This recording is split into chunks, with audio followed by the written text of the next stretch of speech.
Hello and welcome again to the ARC Beacon, our regular video advocacy report for California's disability community. I'm Jordan Lindsay, Executive Director of the ARC of California, and I have the honor of bringing you these timely updates on policies, legislation, decisions that impact children, adults with developmental disabilities, there's families, workforce, and the whole ecosystem of supports and services. Through these updates, we'll shine a light on what's happening at the state and federal levels that are important to you, important to your families, important to the people you support. It's more important than ever right now that we stay informed and connected. So today we're going to be talking about some legislation, AB 341. And why is this really great is because this just got out of an important committee, the Senate Appropriations Committee, and it'll hopefully soon be going to the governor's desk for him to sign or veto. This is also important because this is a bill that the ARC of California is sponsoring, meaning that we brought this bill and this idea forward to Assemblymember Arambula, Dr. Joaquin Arambula out of the Central Valley, and he agreed to be the author of this bill. And he has been a true hero for the disability community through his time in the legislature. And this bill is also very important because it's about oral health, specifically dental care for individuals with developmental disabilities. The bill, what it would do if signed by the governor, is it would require the Department of Developmental Services, DDS, to contract with a California dental school to administer what we're calling the Oral Health for People with Disabilities Technical Assistance Center program. And it would improve dental care services for people with intellectual and developmental disabilities by, hopefully, the aim would be reducing or eliminating the need for dental treatment using sedation and general anesthesia.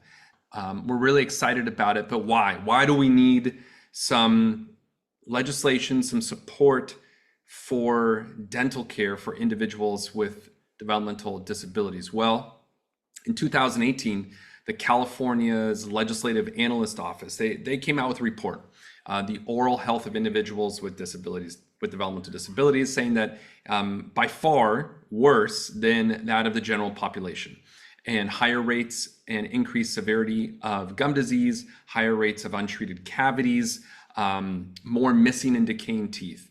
And so according to this report, about 1/5 to 1/3, somewhere in there, of individuals with developmental disabilities require general anesthesia or sedation to undergo dental treatment.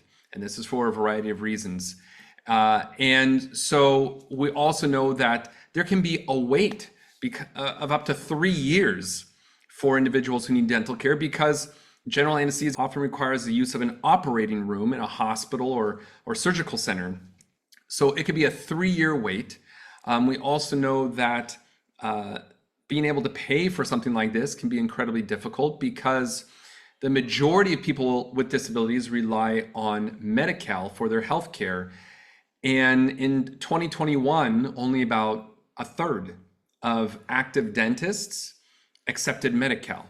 So it can be hard to find a dentist even to go to that accepts that accepts Medi-Cal, and even harder if the individual needs sedation or general anesthesia. So this bill aims to help that situation. And quickly, what would it do? It would require the dental school to do the following. I had to identify up to 10 regional centers across the state to participate in this program and provide professional and practical experience and expertise, systems development in relevant subject areas, helping the regional centers identify dental offices and clinics to participate, establish teams of community-based allied personnel, dentists to work with each participating regional center, and also requires initial and ongoing training, monitoring of the program. How are we doing? Is this being effective? and also would require regional centers, this is pretty cool, to designate a lead person at each regional center with responsibility for duties related to this program, related to the Oral Health for People with Disabilities Technical Assistance Center program. Many regional centers already have somebody designated specifically to work on dental care and oral health. This would codify that and make sure that there is a person designated at every regional center. So what happens now? Well, this bill, AB 341, will be voted on by the full Senate floor very shortly in the coming days. And then our hopes and our expectation is that it will go to Governor Newsom for him to sign or veto. And at that moment, we will notify all of you to help us advocate to the governor to sign this bill into law. So thanks for all of your advocacy up to date to get this done. We're very excited about this. Thank you for watching. I will be back soon with more updates. In the meantime, please share this video and please stay safe, stay informed, and stay engaged.